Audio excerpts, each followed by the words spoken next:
ಎಲ್ಲರೂ ಕೂಡ ಒಂದು ಕುತೂಹಲ ಇರುತ್ತೆ. ಒಂದು ಜೀವ ತಾಳುವಂತಹ ಸಂದರ್ಭದಲ್ಲಿ ಅದು ಗಂಡಾಗುತ್ತೋ ಹೆಣ್ಣಾಗುತ್ತಾ ಅನ್ನುವಂಥದ್ದು. ಸೊ ಇದರ ಹಿಂದೆ ಇರುವಂತಹ ವೈಜ್ಞಾನಿಕ ಅಂಶ ಏನು? ಈ ಒಂದು ಮಗುವಿನ ಜನನಕ್ಕೆ ಇಡೀ ಒಂದು ಕುಟುಂಬ ಕಾಯ್ತಾ ಇರುತ್ತೆ ಅಂತ ತಾವೇ ಹೇಳಿದ್ರಿ. ಅದ್ರ ಜೊತೆಗೆ ಒಂದು ನಿರೀಕ್ಷೆ ಇರುತ್ತೆ. ಕೆಲವು ಸಲ ಗಂಡು ಮಗುವನ್ನ ಕೆಲವರು ಅಪೇಕ್ಷೆ ಪಟ್ಟಿರ್ತಾರೆ. ಸತತವಾಗಿ 2-3 ಹೆಣ್ಣು ಮಕ್ಕಳಾದಾಗ ಒಂದು ಗಂಡು ಮಗು ಬೇಕು ಅಂತ ಹೇಳಿ ಕುಟುಂಬದವರು ಅದನ್ನ ನಿರೀಕ್ಷೆ ಮಾಡ್ತಾ ಇರ್ತಾರೆ. ಮೊದಲು ಲಿಂಗನ ನಿರ್ಧಾರ ಮಾಡುವ ಪರೀಕ್ಷೆಗಳನ್ನ ಮಾಡ್ತಾ ಇದ್ರು. ಈಗ ಅದು ಕಾನೂನು ಬಾಹಿರ ಆಗಿರೋದ್ರಿಂದ ಅದನ್ನ ಮಾಡೋ ಹಾಗಿಲ್ಲ. ಪುರುಷರ ವೀರ್ಯಾಣುವಿನಲ್ಲಿ ಎಕ್ಸ್ ಏನಾದರೂ ಇದ್ದು ಅದು ಅಂಡಾಣುವಿನ ಜೊತೆ ಮಿಲನ ಆದಾಗ ಹೆಣ್ಣು ಮಗು ಹುಟ್ಟುತ್ತೆ. ಪುರುಷರ ವೀರ್ಯಾಣು ವೈವರ್ಣ ತಂತು ಇದ್ದು ಅದು ಅಂಡಾಣುವಿನ ಜೊತೆ ಮಿಲನ ಆದಾಗ ಅದು ಗಂಡು ಮಗು ಹುಟ್ಟುತ್ತೆ. ಅಂಡಾಣು ಮತ್ತೆ ವೀರ್ಯಾಣುಗಳ ಒಂದು ಮಿಲನ ಆಯಿತು ಅಂತ ನಾವು ಇಟ್ಕೊಳ್ಳಿ. ನೀವು 1.5 ತಿಂಗಳಿನಲ್ಲಿ ಯಾವುದೇ ಸ್ಕ್ಯಾನ್ ಮಾಡಿದ್ರು ಯಾರಿಗೂ ಆ ಹುಟ್ಟುವ ಮಗುವೋ ಗಂಡೋ ಹೆಣ್ಣೋ ಕಂಡಿಡಿಯಕ್ ಆಗೋದೇ ಇಲ್ಲ. ಇದು ಸರಿಯಾಗಿ ನಡೆದಾಗ ಮಾತ್ರ ಅದು ಪುರುಷ ಒಂದು ಗಂಡು ಮಗುವಾಗಿ ಅದು ಹುಟ್ಟದು. ಅದರಲ್ಲಿ ಏನಾದ್ರೂ ಈ ಬೆಳವಣಿಗೆ ಹಂತದಲ್ಲಿ ಸ್ವಲ್ಪ ಹೆಚ್ಚು ಕಮ್ಮಿ ಆಯ್ತು ಅಂತಂದ್ರು ಗಂಡು ಅಲ್ಲ ಹೆಣ್ಣು ಅಲ್ಲ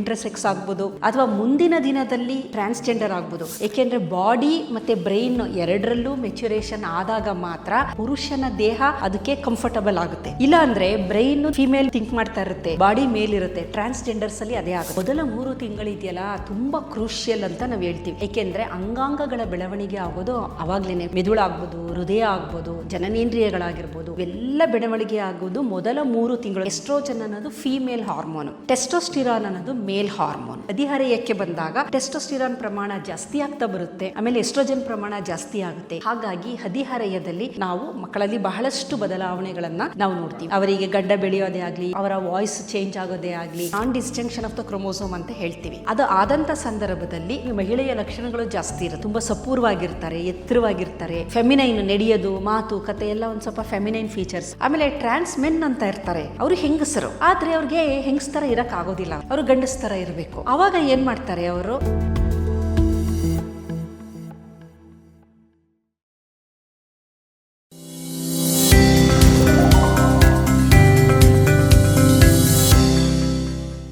ನಮಸ್ಕಾರ ವೀಕ್ಷಕರೇ, ನೀವು ನೋಡ್ತಾ ಇದ್ದೀರಾ ವಿಶ್ವವಾಣಿ ಹೆಲ್ತ್. ನಾಮ್ ಕೇಶವ್ ಪ್ರಸಾದ್. ವೀಕ್ಷಕರೇ, ನೀವೆಲ್ಲ ಒಂದು ಮನೆಯಲ್ಲಿ ಒಂದು ಹೊಸ ಮಗುವಿನ ಜನನ ಆಗುತ್ತೆ ಅಂತ ಇದ್ದಾಗ ಏನಾಗುತ್ತೆ ಅಂದರೆ ಗಂಡಾಗುತ್ತೋ ಹೆಣ್ಣಾಗುತ್ತೋ ಅನ್ನೋ ಒಂದು ಕುತೂಹಲ ಸಾಮಾನ್ಯವಾಗಿ ಇರುತ್ತೆ. ಅನೇಕ ಮಂದಿಗೆ ಏನಾಗುತ್ತೆ ಅಂದರೆ ಅವರವರ ಇಷ್ಟ. ಅಫ್ಕೋರ್ಸ್ ಹೆಣ್ಮಗ ಆಗಬೇಕು ಅಂತ ಇರುತ್ತೆ ಒಂದಷ್ಟು ಮಂದಿಗೆ, ಇನ್ನೊಂದು ಮಂದಿಗೆ ಗಂಡು ಮಗು ಆಗಲಿ ಅನ್ನುವಂಥ ಆಶಯಗಳು, ಕನಸುಗಳು ಸಾಮಾನ್ಯವಾಗಿ ಇರುತ್ತೆ. ಆದರೆ ಅದು ಯಾವುದು ನಮ್ಮ ಕೈಯಲ್ಲಿ ಇರಲ್ಲ.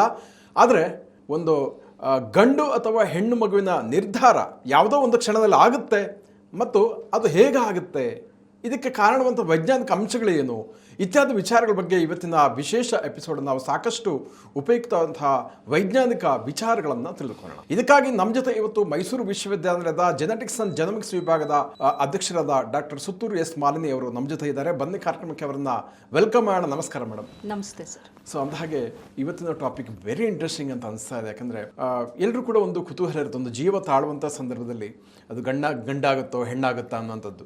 ಸೊ ಇದರ ಹಿಂದೆ ಇರುವಂತಹ ವೈಜ್ಞಾನಿಕ ಅಂಶ ಏನು, ಹೇಗೆ ಇದು ನಿರ್ಧಾರ ಆಗುತ್ತೆ ಇತ್ಯಾದಿ ವಿಚಾರಗಳನ್ನು ತಿಳಿಸ್ಕೊಡ್ತೀರಾ ಅಂತ. ಸರ್, ಮೊದಲನೇದಾಗಿ ಈ ಒಂದು ಮಗುವಿನ ಜನನಕ್ಕೆ ಇಡೀ ಒಂದು ಕುಟುಂಬ ಕಾಯ್ತಾ ಇರುತ್ತೆ ಅಂತ ಹೇಳಿದ್ರಿ. ಅದ್ರ ಜೊತೆಗೆ ಒಂದು ನಿರೀಕ್ಷೆ ಇರುತ್ತೆ. ಕೆಲವು ಸಲ ಗಂಡು ಮಗುವನ್ನ ಕೆಲವರು ಅಪೇಕ್ಷೆ ಪಟ್ಟಿರ್ತಾರೆ, ಕೆಲವರಿಗೆ ಹೆಣ್ಣು ಮಗು ಬೇಕು, ಮನೆಗೆ ಲಕ್ಷ್ಮಿ ಬರಬೇಕು ಅಂತ, ಅದು ಕೆಲವು ಮಂದಿ ಆಸೆ ಇರುತ್ತೆ. ಮತ್ತೆ ಸತತವಾಗಿ 2-3 ಹೆಣ್ಣು ಮಕ್ಕಳಾದಾಗ ಒಂದು ಗಂಡು ಮಗು ಬೇಕು ಅಂತ ಹೇಳಿ ಕುಟುಂಬದವರು ಅದನ್ನ ನಿರೀಕ್ಷೆ ಮಾಡ್ತಾ ಇರ್ತಾರೆ. ಕೆಲವೊಮ್ಮೆ ನಿರೀಕ್ಷೆ ಅದು ಆಗದಿದ್ದಾಗ ಮೊದಲು ಲಿಂಗನ ನಿರ್ಧಾರ ಮಾಡುವ ಪರೀಕ್ಷೆಗಳನ್ನ ಮಾಡ್ತಾ ಇದ್ರು. ಈಗ ಅದು ಕಾನೂನು ಬಾಹಿರ ಆಗಿರೋದ್ರಿಂದ ಅದನ್ನ ಮಾಡೋ ಹಾಗಿಲ್ಲ. ಭ್ರೂಣದ ಒಂದು ಲಿಂಗವನ್ನು ನಿರ್ಧಾರ ಅದರ ಪರೀಕ್ಷೆಗಳು ಇದೆಯಲ್ಲ ಅದನ್ನು ಮಾಡೋ ಹಾಗಿಲ್ಲ. ಆದರೆ ವೈಜ್ಞಾನಿಕವಾಗಿ ನಾವು ನೋಡೋದಾದರೆ ಒಂದು ಲಿಂಗ ಗಂಡು ಅಥವಾ ಹೆಣ್ಣು ಅಂತ ಆ ಲಿಂಗವನ್ನು ನಿರ್ಧಾರ ಮಾಡೋದು ಅಷ್ಟು ಸುಲಭ ಅಲ್ಲ. ಅದು ತುಂಬ ಒಂದು ಸಂಕೀರ್ಣವಾದ ಪ್ರಕ್ರಿಯೆ ಅಂತಲೇ ಹೇಳಬಹುದು. ಮೊದಲನೇದಾಗಿ ಒಂದು ಮಗುವಿನ ಜನನ ಅಂತ ನಾವು ನೋಡಿದಾಗ ಅಂಡಾಣು ವೀರ್ಯಾಣುಗಳ ಮಿಲನ ಆದಾಗ ಒಂದು ಮಗುವಿನ ಜನನ, ಒಂದು ಭ್ರೂಣ ಒಂದು ಬೆಳವಣಿಗೆ ಆಗುತ್ತೆ. ಈಗ ಅಂಡಾಣುವಿನಲ್ಲಿರೋದು ಬರೀ ಎಕ್ಸ್ಗಳು ಮಾತ್ರನೇ. ಮನುಷ್ಯನಲ್ಲಿ ಫಿಮೇಲಲ್ಲಿರೋದು, ಹೆಂಗಸರಲ್ಲಿ 2 ಎಕ್ಸ್ ವರ್ಣತಂತುಗಳು. ಇವನ್ನ ಲಿಂಗ ನಿರ್ಧರಿಸುವ ವರ್ಣತಂತುಗಳು ಅಂತ ನಾವು ಕರಿತೀವಿ. ಮನುಷ್ಯರಲ್ಲಿ ಒಟ್ಟು 46 ವರ್ಣತಂತುಗಳಿರುತ್ತೆ. ಅದರಲ್ಲಿ 44ಗಳು ಕಾಯವರ್ಣತಂತುಗಳು. ಕಾಯವರ್ಣತಂತು ಅಂದರೆ ದೇಹದ ಎಲ್ಲ ಕೆಲಸಗಳನ್ನು ಮಾಡುವಂಥದ್ದು. ಇನ್ನು 2 ವರ್ಣತಂತುಗಳು ಲಿಂಗವನ್ನು ನಿರ್ಧಾರ ಮಾಡುವಂತಹ ವರ್ಣತಂತುಗಳು. ಅವುಗಳ ಕೆಲಸ ಏನು ಅಂತಂದರೆ ಲಿಂಗವನ್ನು ನಿರ್ಧಾರ ಮಾಡುವುದರ ಜೊತೆಗೆ ಜನನೇಂದ್ರಿಯಗಳು ಸರಿಯಾಗಿ ಬೆಳೆಯಬೇಕು, ಆಮೇಲೆ ಅದು ನಂತರ ಸ್ಪರ್ಮಟೋಜೆನೆಸಿಸ್ ವೀರ್ಯಾಣುಗಳು ಬಿಡುಗಡೆಯಾಗಬೇಕು, ಮತ್ತು ಅಂಡಾಣು ಬಿಡುಗಡೆ, ಈ ಥರದ್ದು ಎಲ್ಲ ನೋಡಿಕೊಳ್ಳುವಂತಹ ಜವಾಬ್ದಾರಿ ಇರೋಂಥದ್ದು ಲಿಂಗ ನಿರ್ಧಾರ ಮಾಡುವ ವರ್ಣತಂತುಗಳಿಗೆ. ಮಹಿಳೆಯರಲ್ಲಿ 2 ಎಕ್ಸ್ಗಳಿರುತ್ತೆ, ಪುರುಷರಲ್ಲಿ ಒಂದು ಎಕ್ಸ್ ಮತ್ತು ಒಂದು ವೈ ವರ್ಣತಂತು ಇರುತ್ತೆ. ಈಗ ಮಹಿಳೆಯರಲ್ಲಿ ಇರುವುದು ಎಲ್ಲ ಅಂಡಾಣುಗಳಲ್ಲಿ ಬರೀ ಎಕ್ಸ್ಗಳನ್ನೇ ಇರೋದು. ಪುರುಷರ ವೀರ್ಯಾಣುವಿನಲ್ಲಿ ಎಕ್ಸ್ ಏನಾದರೂ ಇದ್ದು ಅದು ಅಂಡಾಣುವಿನ ಜೊತೆ ಮಿಲನ ಆದಾಗ ಹೆಣ್ಣು ಮಗು ಹುಟ್ಟುತ್ತೆ. ಪುರುಷರ ವೀರ್ಯಾಣುವಿನಲ್ಲಿ ವೈವರ್ಣತಂತು ಇದ್ದು ಅದು ಅಂಡಾಣುವಿನ ಜೊತೆ ಮಿಲನ ಆದಾಗ ಅದು ಗಂಡು ಮಗು ಹುಟ್ಟುತ್ತೆ. ಕಾರಣ ಮಹಿಳೆಯರಲ್ಲಿ ಅಂಡಾಣುವಿನಲ್ಲಿ ಇರೋಂಥದ್ದು ಎಲ್ಲ ಎಕ್ಸ್ ವರ್ಣತಂತುಗಳು. ಈಗ ಒಂದು ಎಕ್ಸ್ ಮತ್ತು ವೈ ವರ್ಣತಂತುವಿನ ಅಥವಾ ಒಂದು ಅಂಡಾಣು ಮತ್ತು ವೀರ್ಯಾಣುಗಳ ಒಂದು ಮಿಲನ ಆಯಿತು ಅಂತ ನಾವು ಇಟ್ಕೊಳ್ಳಿ. ಅದು 1.5 ತಿಂಗಳವರೆಗೂ ಅದರ ಲಿಂಗ ನಿರ್ಧಾರ ಆಗಿರೋದಿಲ್ಲ. 1.5 ತಿಂಗಳವರೆಗೂ ಏನೂ ಆಗಿರೋದಿಲ್ಲ. ಅದನ್ನು ಬೈ ಪೊಟೆನ್ಷಿಯಲ್ ಗೊನಾಡ್ ಅಂತ ಕರಿತೀವಿ. ನೀವು 1.5 ತಿಂಗಳಿನಲ್ಲಿ ಯಾವುದೇ ಸ್ಕ್ಯಾನ್ ಮಾಡಿದ್ರು ಯಾರಿಗೂ ಆ ಹುಟ್ಟುವ ಮಗುವೋ ಗಂಡೋ ಹೆಣ್ಣೋ ಕಂಡುಹಿಡಿಯೋಕೆ ಆಗೋದೇ ಇಲ್ಲ. ಏಕೆಂದರೆ ಬೈ ಪೊಟೆನ್ಷಿಯಲ್ ಗೊನಾಡ್ ಅಂತೀವಿ. ಅದು ಹೆಣ್ಣಾದರೂ ಆಗ್ಬೋದು, ಏಕೆಂದರೆ ಅದು ಪೂರ್ವದಲ್ಲಿ ಹೆಂಗೆ ಅಂದರೆ ಎಲ್ಲದೂ ಒಂದೇ ಥರ ಇರುತ್ತೆ ರಚನೆಗಳು. ಅದು ಹೆಣ್ಣಾದರೂ ಆಗ್ಬೋದು, ಗಂಡಾದರೂ ಆಗ್ಬೋದು. ಹಾಗಾಗಿ ಅದನ್ನು ಬೈ ಪೊಟೆನ್ಷಿಯಲ್ ಗೊನಾಡ್ ಅಂತ ಕರಿತೀವಿ 1.5 ತಿಂಗಳವರೆಗೂ. ಏನಾದರೂ ವೈ ವರ್ಣತಂತು ಇದ್ದಂಥ ಪಕ್ಷದಲ್ಲಿ, ಈಗ ಪುರುಷನ ವೀರ್ಯಾಣುವಿನಲ್ಲಿ ವೈ ವರ್ಣತಂತು ಇರುತ್ತೆ ಅಂತಂದೆ, ಅದು ಇದ್ದಂಥ ಪಕ್ಷದಲ್ಲಿ ಅದರಲ್ಲಿ SRY ಅಂತ ಒಂದು ಜೀನ್ ಇದೆ. ಆ SRY ಜೀನ್ ಏನು ಮಾಡುತ್ತೆ, ಸಾಕ್ಸ್ ಅಂತ ಇನ್ನೊಂದು ಜೀನ್ ಇದೆ, ಅದನ್ನು ಆ್ಯಕ್ಟಿವೇಟ್ ಮಾಡುತ್ತೆ. ಅದು ಆ್ಯಕ್ಟಿವೇಟ್ ಮಾಡಿದಾಗ ಅದು ಟೆಸ್ಟಿಸ್ ಆಗಿ ಡೆವಲಪ್ ಮಾಡುತ್ತೆ. ಆಗ ಬೈ ಪೊಟೆನ್ಷಿಯಲ್ ಆಗಿದ್ದು ಯೂನಿ ಪೊಟೆನ್ಷಿಯಲ್ ಆಯಿತು. ಇಲ್ಲೇನಾಗುತ್ತೆ, ಈ ಒಂದು ಟೆಸ್ಟಿಸ್ ಡೆವಲಪ್ ಆದಾಗ ಈ ಟೆಸ್ಟಿಸಿಂದ ಏನಾಗುತ್ತೆ, ಟೆಸ್ಟೋಸ್ಟಿರಾನ್ ಎನ್ನುವ ಹಾರ್ಮೋನುಗಳು ಬಿಡುಗಡೆಯಾಗಲು ಆರಂಭ ಆಗುತ್ತೆ. Testosterone hormone. ಈ ಟೆಸ್ಟೋಸ್ಟಿರಾನ್ ಹಾರ್ಮೋನಿಗೆ ಇನ್ನೊಂದು ಎನ್ಸೈಮ್ ಇದೆ, 5-ಆಲ್ಫಾ ರಿಡಕ್ಟೇಸ್ ಅಂತೇಳಿ. ಆ 5-ಆಲ್ಫಾ ರಿಡಕ್ಟೇಸ್ ಏನು ಮಾಡುತ್ತೆ ಅಂದರೆ ಟೆಸ್ಟೋಸ್ಟಿರಾನ್ನ DHT ಡೈಹೈಡ್ರೋ ಟೆಸ್ಟೋಸ್ಟಿರಾನ್ ಅಂತ ಮಾಡುತ್ತೆ. ಈ ಡೈಹೈಡ್ರೋ ಟೆಸ್ಟೋಸ್ಟಿರಾನ್ ಆದಾಗ ಅದು ಚೆನ್ನಾಗಿ ಈ ಒಂದು ಟೆಸ್ಟಿಸ್ ಬೆಳವಣಿಗೆ ಆಗೋದು ಇದೆಲ್ಲದನ್ನು ಪೂರಕವಾಗಿ ಮಾಡೋಂಥದ್ದು. ಇದರ ಜೊತೆಯಲ್ಲಿ ಈ ಡೈಹೈಡ್ರೋ ಟೆಸ್ಟೋಸ್ಟಿರಾನ್ ಏನು ಮಾಡುತ್ತೆ ಅಂದರೆ ಬಿಗಿನಿಂಗಲ್ಲಿ ಬೈಪೊಟೆನ್ಷಿಯಲ್ ಗೊನಾಡ್ ಅಂತಂದಲ್ಲ, ಅಲ್ಲಿ ಜೆನೈಟಲ್ ಟ್ಯೂಬರ್ಸಲ್ ಅಂತ ಇರುತ್ತೆ, ಹೆಣ್ಣು ಗಂಡು ಇಬ್ಬರಲ್ಲೂ ಇರೋಂಥದ್ದು ಜೆನೈಟಲ್ ಟ್ಯೂಬರ್ಸಲ್ಲು. ಇದರ ಜೊತೆಗೆ ಯುರೆಥ್ರಲ್ ಫೋಲ್ಡ್ಸ್ ಅಂತ ಇರುತ್ತೆ. ಆ ಸ್ಟ್ರಕ್ಚರ್ ಬಗ್ಗೆ ನಾನು ಹೇಳ್ತಿರೋದು. ಲೆಬಿಯಾಸ್ಕ್ರೋಟಲ್ ಸ್ವೆಲ್ಲಿಂಗ್ ಅಂತ, ಹೆಣ್ಣು ಗಂಡು ಎಲ್ಲದರಲ್ಲೂ ಇದು ಒಂದು ಕಾಮನ್ ಆಗಿ ಬ್ಲೂ ಪ್ರಿಂಟ್ ಅಂತ ಅನ್ಬೋದು ನಾವು. ಈಗ ಈ SRY ಜೀನಿಂದ ಬಂದ ಇನ್ಸ್ಟ್ರಕ್ಷನಿಂದ ಏನಾಗುತ್ತೆ ಅಂದರೆ ಜೆನೈಟಲ್ ಟ್ಯೂಬರ್ಸಲ್ಲು ಪೆನಿಸ್ ಆಗಿ ಡೆವಲಪ್ ಆಗುತ್ತೆ. ಆಮೇಲೆ ಯುರೆಥ್ರಲ್ ಸ್ವೆಲ್ಲಿಂಗು ಯುರೆಥ್ರ ಆಗುತ್ತೆ. ಆಮೇಲೆ ಲೆಬಿಯಾಸ್ಕ್ರೋಟಲ್ ಸ್ವೆಲ್ಲಿಂಗ್ ಅನ್ನೋದು ಸ್ಕ್ರೋಟಮ್ ಅಂತ, ಅಲ್ಲಿ ವೃಷಣಗಳು ಏನಿರುತ್ತೆ ಆ ವೃಷಣ ಅಥವಾ ಟೆಸ್ಟಿಸ್ ಅಂತೀವಲ್ಲ ಅದು ಸ್ಕ್ರೋಟಲ್ ಸ್ಯಾಕಲ್ಲಿರೋದು, ಅದು ಪ್ರೊಟೆಕ್ಟೆಡ್ ಆಗಿರೋದು. ಇಷ್ಟು ಮಾಡಿಫೈ ಆಗುತ್ತೆ. ಇದರ ಜೊತೆಗೆ ಈ ಒಂದು ಟೆಸ್ಟಿಸಲ್ಲಿ ಇರುವಂಥ ಸೆರಟೋಲಿ ಸೆಲ್ ಮತ್ತು ಲಿಡಿಕ್ ಸೆಲ್ಸ್ ಅಂತ ಇರುತ್ತೆ. ಈ ಸೆರಟೋಲಿ ಸೆಲ್ ಏನು ಮಾಡುತ್ತೆ, ಆ್ಯಂಟಿ ಮುಲ್ಲೇರಿಯನ್ ಹಾರ್ಮೋನ್ ಅಂತ ಒಂದು ಹಾರ್ಮೋನನ್ನು ಬಿಡುಗಡೆ ಮಾಡುತ್ತೆ. ಈ ಆ್ಯಂಟಿ ಮುಲ್ಲೇರಿಯನ್ ಹಾರ್ಮೋನ್ ಬಿಡುಗಡೆ ಆದಾಗ ಅದು ಗಂಡು ಮತ್ತು ಹೆಣ್ಣು ಎರಡರಲ್ಲೂ 2 ನಳಿಕೆಗಳಿರುತ್ತೆ, ಮುಲ್ಲೇರಿಯನ್ ಡಕ್ಟ್ ಮತ್ತು ಉಲ್ಫಿಯನ್ ಡಕ್ಟ್ ಅಂತ. ಈ ವೈ ವರ್ಣತಂತು ಇದ್ದಂಥ ಪಕ್ಷದಲ್ಲಿ ಈ ಮುಲ್ಲೇರಿಯನ್ ಡಕ್ಟು ನಶಿಸಿ ಹೋಗ್ಬಿಟ್ಟು ಉಲ್ಫಿಯನ್ ಡಕ್ಟು ಹಾಗೆ ಉಳ್ಕೊಳ್ಳುತ್ತೆ. ಆ ನಂತರ ಉಲ್ಫಿಯನ್ ಡಕ್ಟು ಒಳಗಡೆ ಎಪಿಡೈಡಮಿಸು, ವ್ಯಾಸ್ ಡಿಫರೆನ್ಸು, ಸೆಮೈನಲ್ ವೆಸಿಕಲ್ ಅಂತೇಳಿ ಆಕ್ಸೆಸರಿ ರಿಪ್ರೊಡಕ್ಟಿವ್ ಆರ್ಗನ್ಸ್ ಅಂತ ಏನು ಪುರುಷರಲ್ಲಿ ನಾವು ನೋಡ್ತೀವಿ, ಒಳಗಡೆ ಪ್ರಾಸ್ಟೇಟು ಬೇರೆದ್ರಿಂದ ಉತ್ಪಾದನೆ ಆಗೋದು. ಈ 3 ಈ ಒಂದು ಉಲ್ಫಿಯನ್ ಡಕ್ಟ್ ಅಂತ ಇರುತ್ತಲ್ಲ ಅದು ಮಾಡಿಫೈ ಆಗ್ತಾ ಬರುತ್ತೆ. ಇದೆಲ್ಲ ಡೆವಲಪ್ಮೆಂಟಲ್ ಸ್ಟೇಜಸ್ಸಲ್ಲಿ ನಡೆಯುವಂತಹ ಕ್ರಿಯೆ. ಇದು ಸರಿಯಾಗಿ ನಡೆದಾಗ ಮಾತ್ರ ಅದು ಒಂದು ಗಂಡು ಮಗುವಾಗಿ ಅದು ಹುಟ್ಟೋದು.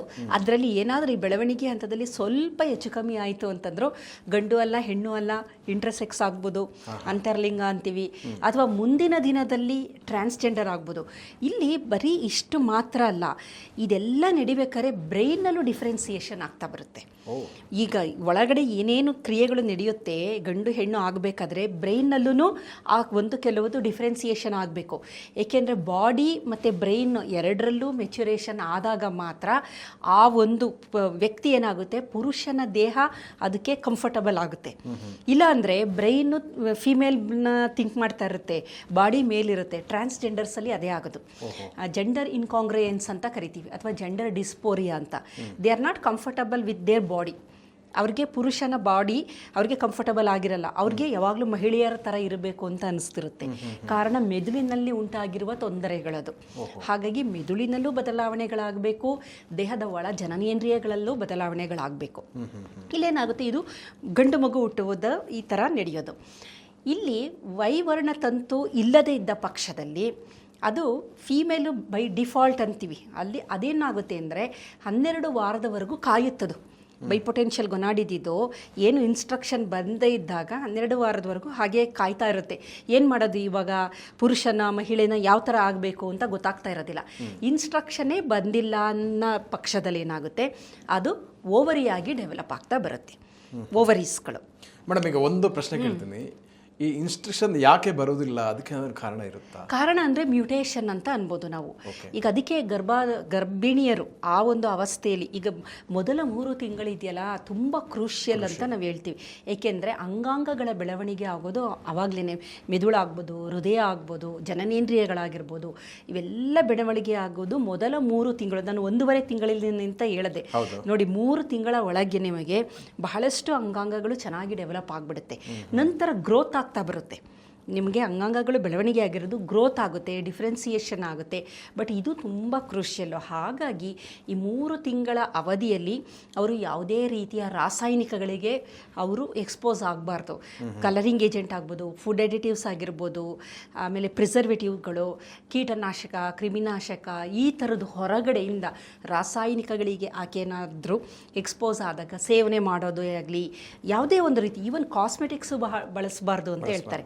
ಏಕೆಂದರೆ ಡರ್ಮಲ್ ಮುಖಾಂತರ, ಚರ್ಮದ ಮುಖಾಂತರ ರಾಸಾಯನಿಕಗಳು, ಅದರಲ್ಲಿ ಲೆಡ್ ಇರುತ್ತೆ, ಬೇಕಾದಷ್ಟು ರಾಸಾಯನಿಕಗಳಿರುತ್ತೆ, ಅದು ದೇಹದ ಒಳಗಡೆ ಹೋಗುತ್ತೆ. ಈಗ ಲಿಪ್ಸ್ಟಿಕ್ ಎಲ್ಲ ನಾವು ಹಾಕಿದಾಗ ಗರ್ಭಿಣಿಯರಿಗೆ ಏನಂದರೆ ಆಹಾರದ ಜೊತೆ ಅದು ಒಳಗಡೆ ಹೋಗುತ್ತೆ.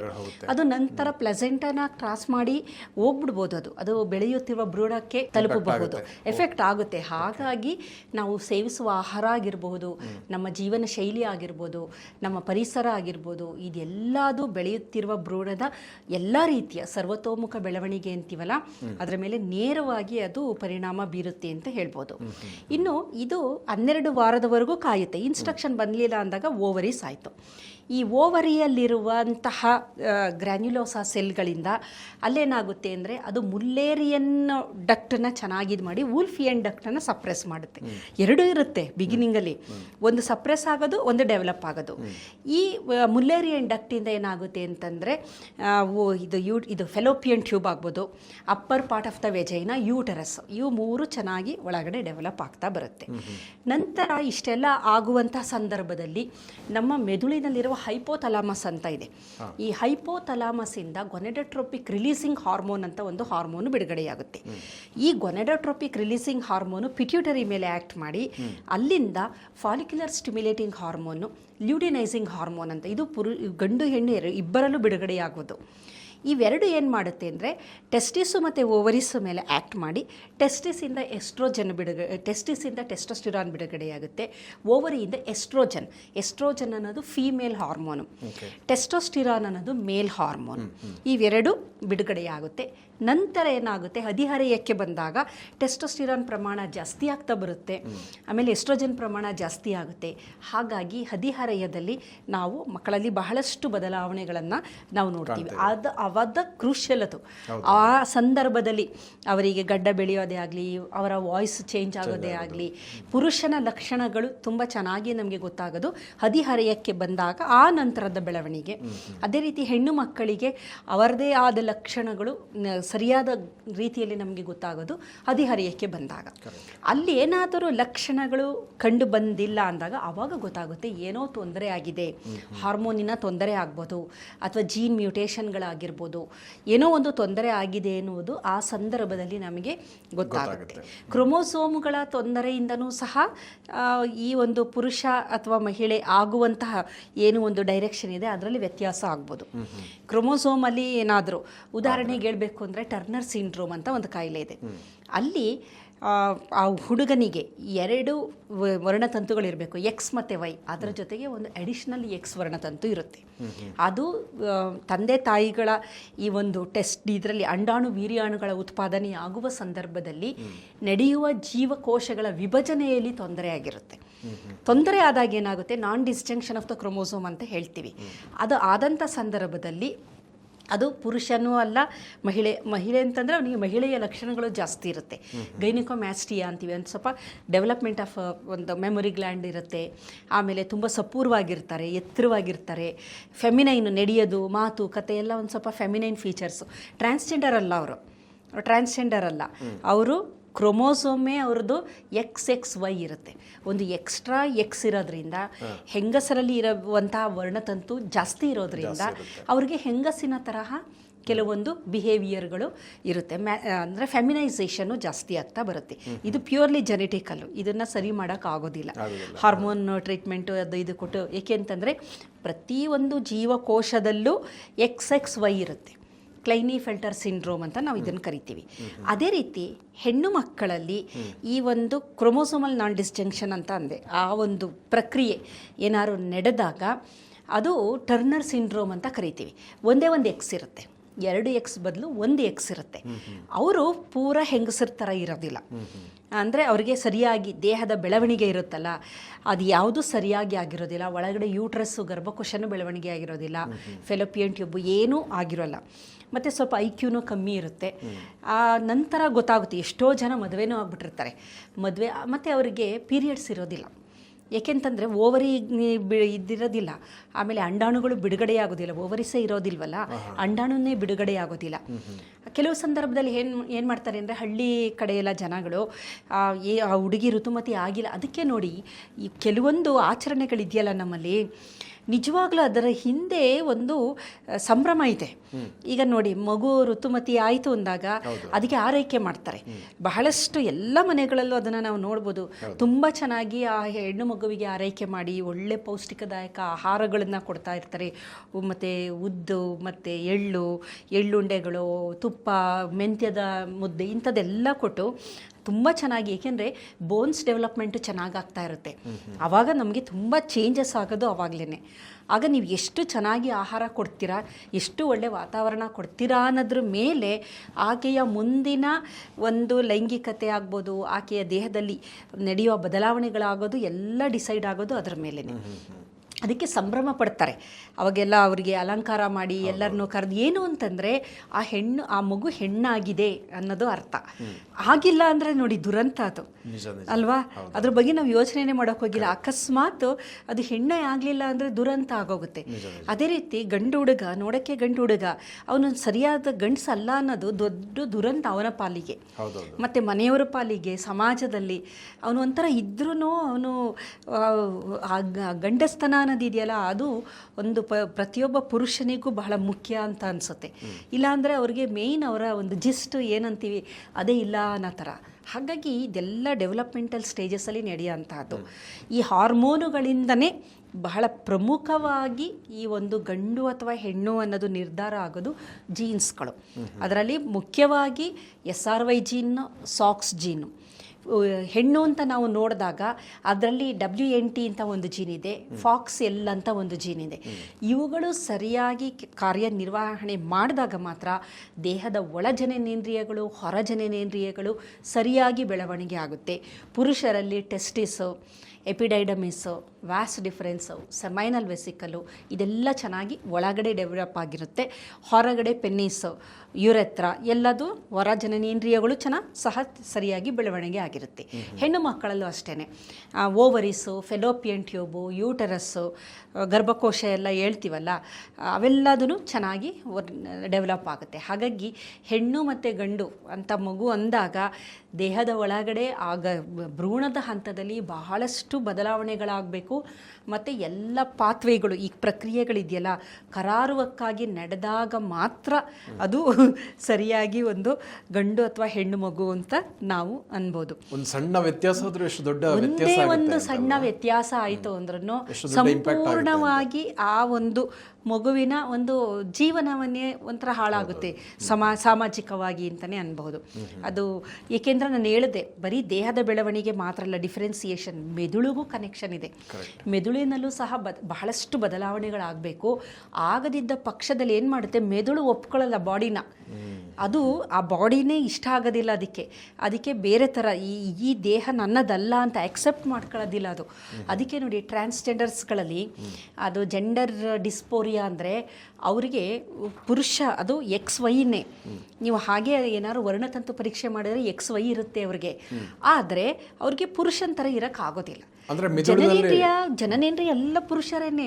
ಅವರು ಮದುವೆಯಾಗಿ ಮಕ್ಕಳು ಆಗಿರುತ್ತೆ ಅವ್ರಿಗೆ, ಆದರೂ ಅವ್ರಿಗೆ ದೇ ಆರ್ ನಾಟ್ ಕಂಫರ್ಟಬಲ್. ನಾನು ಪುರುಷ ಇಷ್ಟನೇ ಆಗೋದಿಲ್ಲ ಅವ್ರಿಗೆ ಯಾವಾಗಲೂ ಮಹಿಳೆ ಥರ ಇರಬೇಕು, ಅವ್ರ ಜೊತೆ ಇರಬೇಕು, ಆಮೇಲೆ ಆ ಥರ ಡ್ರೆಸ್ ಮಾಡ್ಕೋಬೇಕು, ಸೀರೆ ಉಟ್ಕೋಬೇಕು, ಚೂಡಿದಾರ್ ಹಾಕ್ಕೋಬೇಕು, ಅವ್ರಿಗೆ ಪ್ಯಾಂಟ್ ಆ ಥರ ಬರೋದಿಲ್ಲ. ಏಕೆಂದರೆ ಬ್ರೈನು ಬಾಡಿಗೆ ಆ ಕೋಆರ್ಡಿನೇಷನ್ ಸರಿಯಾಗಿ ಆಗ್ತಾ ಇರೋದಿಲ್ಲ. ಮೇಡಮ್, ನಾನು ಒಂದಷ್ಟು ಯೂಟ್ಯೂಬ್ ಸಂದರ್ಶನಗಳಲ್ಲಿ ಈ ಥರ ಈ ಮಂಗಳಮುಖಿಯರ ಸಂದರ್ಶನ ನೋಡಿದಾಗ ಅವರು ಇದನ್ನ ಹೇಳ್ತಾರೆ, ಅವ್ರಿಗೆ ನನಗೆ ಕಂಫರ್ಟಬಲ್ ಆಗ್ತಾ ಇರಲಿಲ್ಲ ಅಂತ. ಹೌದು, ಕಂಫರ್ಟಬಲ್ ಅವ್ರಿಗೆ ಹೆಂಗೆ ಅಂತಂದರೆ ಈ ರೆಸ್ಟ್ಲೆಸ್ ಅಂತ ಅಂತೀವಿ ನೋಡಿ, ರೆಸ್ಟ್ಲೆಸ್ ಕಂಡೀಷನಲ್ಲಿ ಇರ್ತಾರೆ ಅವರು. ಪುರುಷರೇ ಅವರು ಹುಟ್ಟಿನಿಂದ XY ಇರುತ್ತೆ, ಪುರುಷರೇ. ಜನನೇಂದ್ರಿಯಗಳು ಪುರುಷರದ್ದೇ, ಮಕ್ಕಳು ಆಗಿರುತ್ತೆ, ಮದುವೆನೂ ಆಗ್ಬಿಟ್ಟಿರ್ತಾರೆ. ಎಷ್ಟೋ ಜನ ಹೇಳ್ಕೊಳ್ಳೋದಿಲ್ಲ. ಆಮೇಲೆ ಮದುವೆ ಆದಮೇಲೆ ಮಕ್ಕಳು ಆದಮೇಲೆ ಅವ್ರಿಗೆ ಕಂಫರ್ಟಬಲ್ ಆಗಿರೋಕ್ಕೆ ಆಗ್ತಾ ಇರೋದಿಲ್ಲ. ಎವ್ರಿ ಮೂಮೆಂಟು ಒಂಥರ ರೆಸ್ಟ್ಲೆಸ್ ಥರ ಆಗ್ತಿರುತ್ತೆ ಅವ್ರಿಗೆ. ಅಂದರೆ ಕಂಫರ್ಟಬಲ್ ಝೋನಲ್ಲಿ ಇರೋದೇ ಇಲ್ಲ. ಅವರಿಗೆ ಕಂಫರ್ಟಬಲ್ ಯಾವುದು ಅಂತಂದರೆ ಹೆಂಗಸಿನ ಥರ ಇದ್ದಾಗ ಸಂತೋಷವಾಗಿರ್ತಾರೆ. ಹಾಗಾಗಿ ಟ್ರಾನ್ಸ್ ವಿಮೆನ್ ಅಂತ ಆಗ್ತಾರಲ್ಲ, ಪುರುಷರೇ ಅವರು ಟ್ರಾನ್ಸ್ ವಿಮೆನ್ ಅಂತ ಹೆಂಗ್ಸ್ ಆಗಬೇಕು ಅನ್ನೋ ಒಂದು ಪ್ರಾಸೆಸ್ಸಲ್ಲಿ ಏನು ಮಾಡ್ತಾರೆ ಅಂದರೆ, ಪೂರ ಆಗೋಕ್ಕಾಗಲ್ವಲ್ಲ, ಅವಾಗ ಏನು ಮಾಡ್ತಾರೆ ಅಂದರೆ ಟೆಸ್ಟಿಸ್ನ ಅವರು ಸರ್ಜರಿ ಮುಖಾಂತರ ತೆಗೆಸ್ಬಿಡ್ತಾರೆ. ತೆಗೆಸಿದಾಗ ಟೆಸ್ಟೋಸ್ಟಿರಾನ್ ಕಮ್ಮಿ ಆಗಿಬಿಡುತ್ತೆ. ಅವಾಗ ಟೆಸ್ಟಿಸ್ ಇದ್ದಾಗ ಮಾತ್ರ ಟೆಸ್ಟೋಸ್ಟಿರಾನ್ ಬಿಡುಗಡೆ ಆಗೋಂಥದ್ದು ಟೆಸ್ಟಿಸಿಂದ. ಮತ್ತು ಇದು ಅಡ್ರಿನಲ್ ಗ್ಲ್ಯಾಂಡಿಂದಲೂ ಸ್ವಲ್ಪ ಪ್ರಮಾಣದಲ್ಲಿ ಬಿಡುಗಡೆ ಆಗುತ್ತೆ ಆ್ಯಂಡ್ರೋಜನ್ಗಳು, ಮತ್ತು ಫ್ಯಾಟ್ ಸೆಲ್ಸಿಂದನೂ ಸ್ವಲ್ಪ ಪ್ರಮಾಣದಲ್ಲಿರುತ್ತೆ. Major source testis. ಅದನ್ನು ತೆಗೆಸ್ದಾಗ ಏನಾಗುತ್ತೆ ಅಂದರೆ ಟೆಸ್ಟೋಸ್ಟಿರಾನ್ ಬಿಡುಗಡೆ ಆಗೋದಿಲ್ಲ, ಎಸ್ಟ್ರೋಜನ್ನು ಪ್ರಮಾಣ ಜಾಸ್ತಿ ಆಗುತ್ತೆ ಅವಾಗ ದೇಹದಲ್ಲಿ. ಅದಕ್ಕೆ ನೋಡಿ ಆ ಸರ್ಜರಿ ಎಲ್ಲ ಮಾಡಿದಾಗ ಅವರು ಸ್ವಲ್ಪ ಫೆಮಿನೈಸೇಷನ್ನು ಜಾಸ್ತಿ ಆಗ್ತಾ ಬರುತ್ತೆ. ಆಮೇಲೆ ಟ್ರಾನ್ಸ್ ಮೆನ್ ಅಂತ ಇರ್ತಾರೆ, ಅವರು ಹೆಂಗಸರು, ಅವ್ರಿಗೆ XX ಇರುತ್ತೆ ವರ್ಣತಂತು, ಆದರೆ ಅವ್ರಿಗೆ ಹೆಂಗಸ್ ಥರ ಇರೋಕ್ಕಾಗೋದಿಲ್ಲ. ಅವರು ಗಂಡಸ್ ಥರ ಇರಬೇಕು. ಆವಾಗ ಏನು ಮಾಡ್ತಾರೆ, ಅವರು ಟೆಸ್ಟೋಸ್ಟಿರಾನ್ ಹಾರ್ಮೋನ್ನ ಅವರು ತಗೋಬೋದು. ಅವ್ರಿಗೇನು ಸರ್ಜರಿ ಮಾಡ್ಸೋಕ್ಕಾಗೋದಿಲ್ಲ, ಹಾರ್ಮೋನ್ಗಳನ್ನ ತಗೋಬೋದು. ಆಮೇಲೆ ಸರ್ಜಿಕಲಿನೂ ಬೇರೆ ಬೇರೆ ಥರ ಅವರು ಮಾಡ್ಕೊತಾರೆ, ಬಟ್ ಅದೇನು ಪರ್ಮನೆಂಟ್ ಏನು ಅಲ್ಲ ಅದು. ಆದರೆ ಹಾರ್ಮೋನ್ ರಿಲೇಟೆಡ್ ಅಂತಂದಾಗ ತುಂಬ ಜನ ಟ್ರಾನ್ಸ್ಜೆಂಡರಲ್ಲಿ ಟ್ರಾನ್ಸ್ ವಿಮೆನೇ ಇರೋದು, ಮೆನ್ ಕಮ್ಮಿ ತುಂಬ. ಈಗ ನಾವೆಲ್ಲ ಯಾರನ್ನ ನೋಡ್ತೀವಿ ಅವರು ಟ್ರಾನ್ಸ್ ವಿಮೆನ್ನೇ, ಅವರು ಗಂಡಸರು ಹೆಂಗಸರಾಗಿರೋ ಅಂಥದ್ದು. ಹಾಗಾಗಿ ಈ ಒಂದು ಲಿಂಗ ನಿರ್ಧರಿಸೋದಿದೆಯಲ್ಲ, ಇದು ತುಂಬ ತುಂಬ ಕ್ಲಿಷ್ಟಕರವಾದದ್ದು. ನಾವು ಯೋಚನೆ ಮಾಡಬೇಕು, ಪ್ರತಿಯೊಬ್ಬರು ಅವರು ಹೆಣ್ಣು ಅಥವಾ ಗಂಡು ಅಂತ ಇದ್ದಾರೆ ಅಂತಂದರೆ ಆ ಒಂದು 3 ತಿಂಗಳ ಅವಧಿಯಲ್ಲಿ ನಡೆದ ಎಲ್ಲ ಪ್ರಕ್ರಿಯೆಗಳು ಸರಿಯಾಗಿ ನಡೆದಿರೋದ್ರಿಂದ ಆ ಥರ ಇದ್ದಾರೆ. ಹೆಚ್ಚು ಕಮ್ಮಿ ಏನೇ ಒಂದು ಸಣ್ಣ ಸಿಗ್ನಲ್ಲು ಮಿಸ್ ಆಗಿದ್ದಿದ್ರು ಅಲ್ಲಿ ಗಂಡು ಅಲ್ಲ ಹೆಣ್ಣು ಅಲ್ಲ. ಈಗ ನಾವು ಯಾರನ್ನ ನೋಡಿ ಕೆಲವು ಸಲ ಆಡ್ಕೊಂತಾರೆ ಜನ, ಇಷ್ಟಪಡೋದಿಲ್ಲ. ಅದೆಲ್ಲ ಆದಾಗ ಅಂಥ ಪರಿಸ್ಥಿತಿ ಎಲ್ಲರಿಗೂ ಬರ್ಬೋದು. ಆದರೆ ಎಲ್ಲದೂ ಸರಿಯಾಗಿ ಕರಾರುವಕ್ಕಾಗಿ ನಡೆದಿರೋದ್ರಿಂದ ಗಂಡು ಹೆಣ್ಣು ಎನ್ನುವ ಲಿಂಗ ಸರಿಯಾಗಿ ನಿರ್ಧಾರ ಆಗಿದೆ ಅಂತ ಹೇಳ್ಬೋದು. ನಿಜ. ಸೊ ಹಾಗೆ ಪ್ರತಿಯೊಬ್ಬರು ಕೂಡ ಎಷ್ಟು ತಿಳ್ಕೊಳ್ಬೇಕಾದ ಇದರಲ್ಲಿ ಇದೆ ಅನ್ನುವಂಥದ್ದು. ನಾವು ಕರೆಕ್ಟಾಗಿ ಗಂಡು ಹೆಣ್ಣಾಗಿ ಇರುವಂಥದ್ದೇ ದೊಡ್ಡ ಬಹಳ ಭಾಗ್ಯ ಅಂತಲೇ ಹೇಳ್ಬೋದು. ಹೌದು, ಅಂದರೆ ಅಷ್ಟು ಕರೆಕ್ಟಾಗಿ ಆ ಮೊದಲ ಒಂದು 3 ತಿಂಗಳಲ್ಲಿ ಪರ್ಫೆಕ್ಟ್ ಆಗಿ ಎಲ್ಲ ಕೂಡ ಆಗಿದೆ ಅನ್ನುವಂಥದ್ದು. ಇತ್ತೀಚಿನ ದಿನದಲ್ಲಿ ಈ ಒಂದು ಗಂಡು ಅಥವಾ ಹೆಣ್ಣು ನಿರ್ಧಾರ ಆಗುತ್ತಲ್ಲ, ಅದರಲ್ಲಿ ಬಹಳಷ್ಟು ತೊಂದರೆಗಳಾಗ್ತಾ ಇದೆ ನೋಡಿ. ಕರೆಕ್ಟ್, ಇದನ್ನು ನಾನು ಕೇಳಬೇಕಂತ, ಏನಕ್ಕೆ ಈ ಥರ ಆಗ್ತಾ ಇದೆ ಮತ್ತು ಏನು ಸೊಲ್ಯೂಷನ್ ಇದಕ್ಕೆ ಅಂತ. ಇದಕ್ಕೆ ಪೂರಕವಾಗಿರೋ ಅಂಶಗಳು ಮುಖ್ಯವಾಗಿ ನಮ್ಮ ಹಾರ್ಮೋನಲ್ ಇಂಬ್ಯಾಲೆನ್ಸ್ ಅಂತ ಅನ್ಬೋದು. Hormonal imbalance. ಈಗ ಗರ್ಭಿಣಿ ಸ್ತ್ರೀ ಅವಳಿಗೆ ಆ ಒಂದು ಗರ್ಭಾವಸ್ಥೆಯಲ್ಲಿದ್ದಾಗ ಹೆಚ್ಚಿನ ಪ್ರಮಾಣದಲ್ಲಿ ಏನಾದರೂ ಎಸ್ಟ್ರೋಜನ್ ಹಾರ್ಮೋನುಗಳು ಆಕೆಯ ದೇಹವನ್ನು ಒಕ್ಕಿದ್ರೆ ಅದರಲ್ಲಿ ಝೀನೋ ಎಸ್ಟ್ರೋಜನ್ ಅಂತ ಕರಿತೀವಿ. ಝೀನೋ ಎಸ್ಟ್ರೋಜನ್ ಅಂದರೆ ರಾಸಾಯನಿಕಗಳು, ಅವು ಹಾರ್ಮೋನ್ಸ್ ಅಲ್ಲ, ಅವು ರಾಸಾಯನಿಕಗಳು. ಅವು ದೇಹದಲ್ಲಿ ಹೋದಾಗ ಎಸ್ಟ್ರೋಜನ್ ಥರ ಅವು ಆ್ಯಕ್ಟ್ ಮಾಡೋಕ್ಕೆ ಶುರು ಮಾಡುತ್ತೆ. ಹೇಗೆ ಹೋಗುತ್ತೆ ಮೇಡಮ್? ಅದು ಹೇಗೆ ಅಂದರೆ ಆಹಾರದ ಮುಖಾಂತರ, ನೀರಿನ ಮುಖಾಂತರ, ಗಾಳಿಯ ಮುಖಾಂತರ, ಮುಖ್ಯವಾಗಿ ನೀರು ಮತ್ತು ಆಹಾರ. ಅದರಲ್ಲಿ ಪ್ರಮುಖವಾದ ಝೀನೋ ಎಸ್ಟ್ರೋಜನ್ ಯಾವುದು ಅಂದರೆ ಪ್ಲಾಸ್ಟಿಕ್. ಈಗ ನೋಡಿ ಪ್ಲಾಸ್ಟಿಕಲ್ಲಿ ಯಥೇಚ್ಛವಾಗಿ ನಾವು ಎಲ್ಲದನ್ನು ಬಳಕೆ ಮಾಡ್ತೀವಿ. ಈಗ ಪಾರ್ಸೆಲ್ ಅಂತ ನೀವೇನಾದ್ರು ಸ್ವಿಗ್ಗಿ ಝೊಮ್ಯಾಟೊ ಆರ್ಡರ್ ಮಾಡಿದ್ರೆ ಪ್ಲಾಸ್ಟಿಕಲ್ಲೇ ಕೊಡೋದು ನಿಮಗೆ. ಅದರಲ್ಲಿ ಬ್ಲ್ಯಾಕ್ದು ಇದೆಯಲ್ಲ ಹೈಲಿ ರೀಸೈಕಲ್ಡ್, ಅದು ಬ್ಲ್ಯಾಕ್ ಕಲರ್ದು ನಿಮಗೆ ಬಾಕ್ಸ್ಗಳು ಅದು ಕೊಡ್ತಾರೆ. ಮತ್ತೆ ಪ್ಲಾಸ್ಟಿಕ್ಗಳಿದೆಯಲ್ಲ ತುಂಬ ರೀಸೈಕಲ್ ಮಾಡಿರ್ತಾರೆ. ಬ್ಲ್ಯಾಕ್ ಕಲರ್ನ ಇದು ಕೂಡ ಬರುತ್ತೆ, ಅದು ಕಷ್ಟನೇ. ಈಗ ಏನಾಗ್ತಾ ಇದೆ ಅಂದರೆ ಮುಂದಿನ ದಿನದಲ್ಲಿ ಈಗ ನಮ್ಮ ಒಂದು ಈ ನಾಗರಿಕತೆ ಅಥವಾ ನಮ್ದು ಏನೇನು ಈ ಟೆಕ್ನಾಲಜಿ ಇದೆಲ್ಲ ಮುಂದೆ ನಮ್ಮನ್ನು ಎಲ್ಲಿ ತಗೊಂಡೋಗಿ ನಿಲ್ಲಿಸುತ್ತೆ ಅಂತ ಗೊತ್ತಿಲ್ಲ. ಇನ್ನು ಡೌನ್ ದ ಲೈನ್ ಇನ್ನು 10-20 ವರ್ಷ ಆದರೆ ಈಗ ನೋಡಿ ಇನ್ಫರ್ಟಿಲಿಟಿ ಜಾಸ್ತಿ ಆಗ್ತಾ ಇದೆ. ಮೊದಲಿಗೆ ಕಂಪೇರ್ ಮಾಡ್ತು ಅಂದರೆ ತುಂಬ ಜಾಸ್ತಿನೇ ಅಂತಲೇ ಅನ್ಬೋದು. ಬೇಕಾದಷ್ಟು ಅದಕ್ಕೆ ನೋಡಿ ಎಲ್ಲ ಒಂದು ಸಣ್ಣ ಸಣ್ಣ ಡಿಸ್ಟ್ರಿಕ್ಟ್ ಹೆಡ್ ಕ್ವಾರ್ಟರ್ಸಲ್ಲೂ IVF ಕ್ಲಿನಿಕ್ಗಳು ಇದೆ. ಒಂದು 3-4 IVF ಕ್ಲಿನಿಕ್ಗಳಿದೆ. ಮೊದಲೆಲ್ಲ ಮಕ್ಕಳಾಗೋದು ಇಲ್ಲ ಅನ್ನೋದು ತುಂಬ ಅಪರೂಪ. ಎಲ್ಲೋ ಮಕ್ಕಳಾಗಿಲ್ಲ ಅವ್ರಿಗೆ ಅಂತ ಅನ್ನೋರು. ಇವಾಗ ಮಕ್ಕಳಾಗದೇ ಒಂದು ದೊಡ್ಡ, ಅದು ವೆರಿ ಎಕ್ಸ್ಪೆನ್ಸಿವ್. ನೀವು ದೊಡ್ಡ ದೊಡ್ಡ ಸೂಪರ್ ಸ್ಪೆಷಾಲಿಟಿ ಹಾಸ್ಪಿಟಲ್ಗಳಿಗೆ ಹೋದರೆ ಮಗು ಆಗಿ ಬರೋಷ್ಟರಲ್ಲಿ ಒಂದು 5-10 ಲಕ್ಷ ರೂಪಾಯಿ ಖರ್ಚು ಮಾಡ್ತಾರೆ. ಮೊದಲು ಏನೂ ಇಲ್ಲ, ಮನೇಲೇ ಆಗೋದು, ನಂತರ ಹಾಸ್ಪಿಟ್ಲ್ಗಳಲ್ಲಿ ಆಗೋದು ಎಲ್ಲ ಚೆನ್ನಾಗೇ ಇರ್ತಾ ಇತ್ತು. ಈಗ ಅದೇನೇ ಬೇಬಿ ಈಸ್ ವೆರಿ ಪ್ರೆಷಸ್ ಅನ್ನೋ ಥರ ಆಗ್ಬಿಟ್ಟಿದೆ. ಹುಟ್ಟಿನಿಂದಲೇ ಖರ್ಚು ಆಗ್ತಾ ಇರೋಂಥದ್ದನ್ನು ನಾವು ನೋಡ್ತಾ ಇದ್ವಿ. ಇದಕ್ಕೆಲ್ಲ ಕಾರಣ ಬದಲಾದ ನಮ್ಮ ಜೀವನ ಶೈಲಿ, ಬದಲಾದ ನಮ್ಮ ಆಹಾರ ಪದ್ಧತಿ, ಬದಲಾದ ನಮ್ಮ ಹವ್ಯಾಸಗಳು. 3 ಮುಖ್ಯವಾಗಿ ನಾವು ಗುರುತಿಸ್ಬೋದು.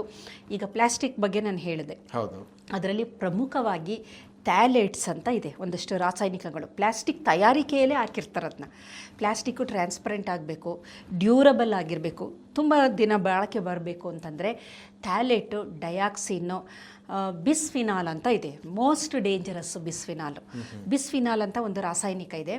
Bisphenol A, bisphenol F, bisphenol B ಆ ಥರ ಬೇರೆ ಬೇರೆ ಫಾರ್ಮಲ್ಲಿ ಇದೆ. ಬಿಸ್ಫಿನಾಲ್ ಫ್ಯಾಮಿಲಿ ಇದು ರಾಸಾಯನಿಕಗಳು. ಇದೇನಾಗುತ್ತೆ, ಬಿಸಿ ಆದಾಗ, ತುಂಬ ಹೈ ಟೆಂಪರೇಚರಲ್ಲಿ ಏನಾದ್ರು ಇದ್ದಾಗ ಅದರಲ್ಲಿರುವ ರಾಸಾಯನಿಕಗಳು ನಾವು ಶೇಖರಿಸಿಟ್ಟಿರುವ ಆಹಾರಕ್ಕೆ ಸೇರುವ ಸಾಧ್ಯತೆ ಇದೆ. ನಾನು ಸೇರುತ್ತೆ 100 ಅಂತ ಹೇಳ್ತಾ ಇಲ್ಲ, ಪಾಸಿಬಿಲಿಟೀಸು ಜಾಸ್ತಿ. ಎಷ್ಟು ಹೆಚ್ಚು ಅದು ಬಿಸಿ ಆಗುತ್ತೆ ಆವಾಗ ಅದು ಲೀಚ್ ಆಗ್ಬೋದು, ಅದರೊಳಗೆ ಸೇರುವಂಥ ಸಾಧ್ಯತೆ ಇದೆ. ಆಹಾರಕ್ಕೆ ಸೇರಿದಾಗ ಅದನ್ನು ನಾವು ಸೇವಿಸಿದಾಗ ಏನಾಗುತ್ತೆ ಅಂದರೆ ಇವು ಎಸ್ಟ್ರೋಜನ್ ಥರ ಕೆಲಸ ಮಾಡುತ್ತೆ ಅಂತ ಅಂದೆ. ಎಸ್ಟ್ರೋಜನ್ ಅಂದರೆ ಫೀಮೇಲ್ ಹಾರ್ಮೋನು. ಏನಾಗುತ್ತೆ, ಗರ್ಭಿಣಿಯರಿಗೆ ತುಂಬ ಎಸ್ಟ್ರೋಜನ್ ಹಾರ್ಮೋನು ದೇಹದಲ್ಲಿ ಸೇರಿದಾಗ ಅದೇನಾಗುತ್ತೆ, ಗಂಡು ಮಗುವಾಗಿರುತ್ತೆ, XY ಅದು ಗಂಡು ಮಗು, ಆದರೆ ಅಲ್ಲಿಂದನೇ ಫೆಮಿನೈಸೇಷನು ಶುರು ಆಗುತ್ತೆ. ಹಾಗಾಗಿ ಸಂಪೂರ್ಣವಾಗಿ ಅದು ಹೆಣ್ಣು ಮಗು ಅಂದರೆ ಒಂದು ಫೆಮಿನೈಸೇಷನ್ ಜಾಸ್ತಿ ಆಗುತ್ತೆ. ಗಂಡು ಮಗು ಆದರೂ ಹುಟ್ಟಿದ ಮೇಲೆ ಅದು ಸ್ವಲ್ಪ ಹೆಂಗಸಿನ ಥರ, ಹೆಣ್ಣು ಮಕ್ಕಳ ಥರ ಬಿಹೇವಿಯರೇ ಆಗಲಿ, ಆಮೇಲೆ ಜನನೇಂದ್ರಿಯಗಳು ಸೂಕ್ತ ಪ್ರಮಾಣ, ಏಕೆಂದರೆ ಎಸ್ಟ್ರೋಜನ್ ಜಾಸ್ತಿ ಆಯ್ತಲ್ಲ ಪ್ರಮಾಣ, ಹಾಗಾಗಿ ಅದು ಟೆಸ್ಟೋಸ್ಟಿರಾನ್ ಪ್ರಮಾಣ ಕಡಿಮೆ ಆದಾಗ ಒಳ ಜನನೇಂದ್ರಿಯಗಳು ಸರಿಯಾಗಿ ಬೆಳವಣಿಗೆ ಆಗದೇ ಇರಬಹುದು, ಹೊರ ಜನನೇಂದ್ರಿಯಗಳು ಸರಿಯಾಗಿ ಬೆಳವಣಿಗೆ ಆಗದೇ ಇರಬಹುದು. ಇದೆಲ್ಲ ಸಾಧ್ಯತೆಗಳು ಇದೆ. ಹಾಗಾಗಿ ಈ ಒಂದು ಪರಿಸರದಲ್ಲಿರುವ ಪ್ಲಾಸ್ಟಿಕ್ಗಳು ಬಹಳ, ಅದರಲ್ಲಿ ಇನ್ನೂ ಬೇಕಾದಷ್ಟು ರಾಸಾಯನಿಕಗಳಿದೆ. ಮುಖ್ಯವಾಗಿ ಜನಸಾಮಾನ್ಯರು ಎಕ್ಸ್ಪೋಸ್ ಆಗೋದು ಪ್ಲಾಸ್ಟಿಕ್ಗೆ. ಇನ್ನು ಮಿಕ್ಕಿದ್ದು ಆಕ್ಯುಪೇಷನಲ್ ಅಂತ ಅಂತೀವಿ. ಕೆಲವು ಕಡೆ ಈ ರಾಸಾಯನಿಕಗಳನ್ನು ತಯಾರಿಕೆ ಮಾಡುವ ಕೆಲಸ ಕಾರ್ಮಿಕರು ಅಂತ ಕಡೆ ಕೆಲಸ ಮಾಡೋರು ಎಕ್ಸ್ಪೋಸ್ ಆಗೋದು. ಫ್ಯಾಕ್ಟ್ರಿಗಳಲ್ಲಿ ಎಕ್ಸ್ಪೋಸ್, ಲೆದರ್ ಫ್ಯಾಕ್ಟ್ರಿಗಳಿರುತ್ತೆ ನೋಡಿ, ಅಲ್ಲಿ ಮಹಿಳೆಯರು ಗರ್ಭಿಣಿಯರು ಏನಾದರೂ ಕೆಲಸ ಮಾಡ್ತೀರಿ ಎಕ್ಸ್ಪೋಸು ಜಾಸ್ತಿ ಆಗ್ಬೋದು. ಅದು ಬೇರೆ ಆಕ್ಯುಪೇಷನಲ್ಲು ಜನಸಾಮಾನ್ಯರು ಎಕ್ಸ್ಪೋಸ್ ಆಗಲ್ಲ, ಕೆಲವೊಂದು ಗುಂಪು ಮಾತ್ರ ಅದಕ್ಕೆ ತುತ್ತಾಗುವಂಥದ್ದು. ಆದರೆ ಎಲ್ಲರೂ ಸರ್ವೇ ಸಾಮಾನ್ಯವಾಗಿ ಎಲ್ಲರಿಗೂ ಕಾಡುವಂತಹ ಬಹಳ ಮೇಯ್ನ್ ತೊಂದರೆ ಅಂತಂದರೆ ಪ್ಲಾಸ್ಟಿಕ್. ಎಲ್ಲದನ್ನು ಪ್ಲಾಸ್ಟಿಕ್ ಬಳಕೆ ಮಾಡೋದ್ರಿಂದ ಸ್ವಲ್ಪ ನಾವು ಆದಷ್ಟು ಎಲ್ಲೋ ಒಂದು ಕಡೆ ಸಾಧ್ಯವಾದಷ್ಟು ಪ್ಲಾಸ್ಟಿಕ್ ಬಳಕೆಯನ್ನು ಕಡಿಮೆ ಮಾಡುತ್ತಾ ಬಂದರೆ ಈ ಥರದ ತೊಂದರೆಗಳಿಂದ ಎಲ್ಲೋ ಒಂದಷ್ಟನ್ನಾದರೂ ನಮಗೆ ಒಂದು ಪ್ರೊಟೆಕ್ಷನ್ ಸಿಗಬಹುದು ಏನೋ ಅಂತ ಅನಿಸುತ್ತೆ. ಎಲ್ಲೆಲ್ಲ ಸಾಧ್ಯ ಆಗುತ್ತೋ ಅಲ್ಲಿ ಪ್ಲಾಸ್ಟಿಕ್ ಸಾಧ್ಯ ಆಗುತ್ತೆ ಅಲ್ಲಿ. ಹೌದು, ತುಂಬಾ ಉಪಯೋಗ ಆಗುತ್ತೆ. ಹೌದು, ಖಂಡಿತವಾಗಿ ಇದರಲ್ಲೂ ಸಾಕಷ್ಟು ವಿಚಾರಗಳಿದೆ ಅಂತ ಅನ್ಸುತ್ತೆ. ಯಾಕಂದ್ರೆ ಒಂದು ಕಡೆ ನಮ್ಮ ಈ ಹಾರ್ಮೋನ್ ಇಂಬ್ಯಾಲೆನ್ಸ್ದಾಗ ಇರ್ಬೋದು, ಕ್ರೋಮೋಸೋಮ್ಗಳ ಸಂಖ್ಯೆಯಲ್ಲಿ ವ್ಯತ್ಯಾಸ ಆಗೋದ್ರಿಂದ, ಸಣ್ಣ ವ್ಯತ್ಯಾಸ ಆದರೂ ಕೂಡ ಇಡೀ ಜೀವನ ಮೇಲೆ ಯಾವ ರೀತಿ ಇಂಪ್ಯಾಕ್ಟ್ ಆಗುತ್ತೆ. ಸೊ ಹಾಗಾಗಿ ಅಟ್ಲೀಸ್ಟ್ ಜನಸಾಮಾನ್ಯರು ಅಂದರೆ ಎಲ್ಲರೂ ಕೂಡ ಜೀವನ ಶೈಲಿಯನ್ನು ವ್ಯತ್ಯಾಸ ಅಂದರೆ ಒಂದು ಆರೋಗ್ಯಯುತವಾದಂತಹ ಆಹಾರ ಶೈಲಿ ಇರ್ಬೋದು, ಜೀವನ ಶೈಲಿಯನ್ನು ಮಾರ್ಪಡಿಸಿಕೊಳ್ಳೋದ್ರಿಂದ ಇಂತಹ ಒಂದು ತೊಂದರೆಗಳಾಗದ ಹಾಗೆ ನೋಡ್ಕೊಳ್ಳಿಕ್ಕೆ ಒಂದು ಸಾಧ್ಯತೆ ಇರುತ್ತೆ ಅಂತ ಹೇಳ್ತಾ, ಸೊ ಇಷ್ಟೊತ್ತು ನಮ್ಮ ವೀಕ್ಷಕರಿಗೆ ಒಂದು ಮಗುವಿನ ಲಿಂಗ ನಿರ್ಧಾರ ಯಾವಾಗ ಆಗುತ್ತೆ ಮತ್ತು ಅದರ ಮೇಲೆ ಬೀರುವಂತಹ ವೈಜ್ಞಾನಿಕ ಅಂಶಗಳು ಏನು ಅನ್ನೋದ್ರ ಬಗ್ಗೆ ಸಾಕಷ್ಟು ಉಪಯುಕ್ತದ ಮಾಹಿತಿಯನ್ನು ತಿಳಿಸಿಕೊಟ್ಟಿದ್ದೀರಾ, ಅದಕ್ಕಾಗಿ ಧನ್ಯವಾದಗಳು. ವೀಕ್ಷಕರು, ಇಂತಹ ಮತ್ತಷ್ಟು ಉಪಯುಕ್ತ ವಿಡಿಯೋಗಳಿಗೆ ವಿಶ್ವವಾಣಿ ಹೆಲ್ತ್ ಚಾನಲನ್ನು ವೀಕ್ಷಿಸಿ ಮತ್ತು ಸಬ್ಸ್ಕ್ರೈಬ್ ಮಾಡಿ. ವಂದನೆಗಳು.